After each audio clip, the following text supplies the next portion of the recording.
Ciao ciao bambini, anche oggi una storia per voi. Buon ascolto. Super coniglio di Stephanie Blake. C'era una volta un piccolo coniglio che si credeva un super coniglio. Quando la mamma gli diceva "Alzati, alzati mio piccolo coniglio", lui rispondeva "No, io sono un super coniglio". No, non così super. Protestava il gatto Milù. Quando la mamma gli chiedeva "Cosa fai oggi? Cosa fai oggi, mio piccolo coniglio?", lui rispondeva Ma insomma, mamma, io non sono un piccolo coniglio, io sono un super coniglio. E i super conigli catturano i cattivi e tu dovresti saperlo, mamma.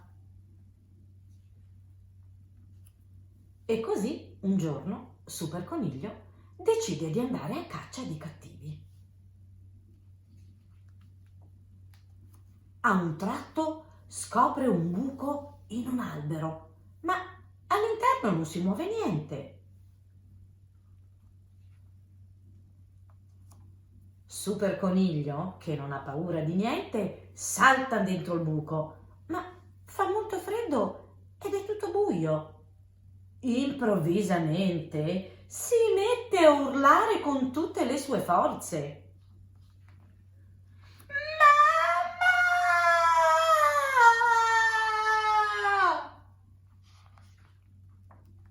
Mamma, mamma, mamma, mamma, mamma, mamma, mamma, ho una punta di spada qua nel dito, mamma, ai, ai,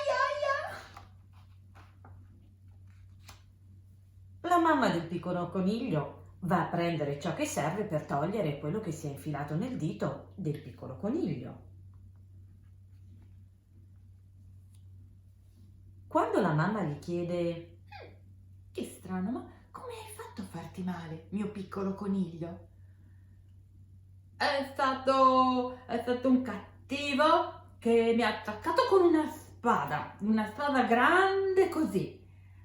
Ah, capisco, mio piccolo coniglio. Poi, quando l'ago si avvicina, il piccolo coniglio sente qualcosa di nuovo. Ha paura e ha male. La mamma del piccolo coniglio toglie la scheggia ed esclama: Sei proprio il più coraggioso di tutti i piccoli conigli e non hai paura di niente. Certo, so, mamma, sono super coniglio. Quando la mamma gli chiede Ma e dove vai adesso con quella scheggia, mio piccolo coniglio?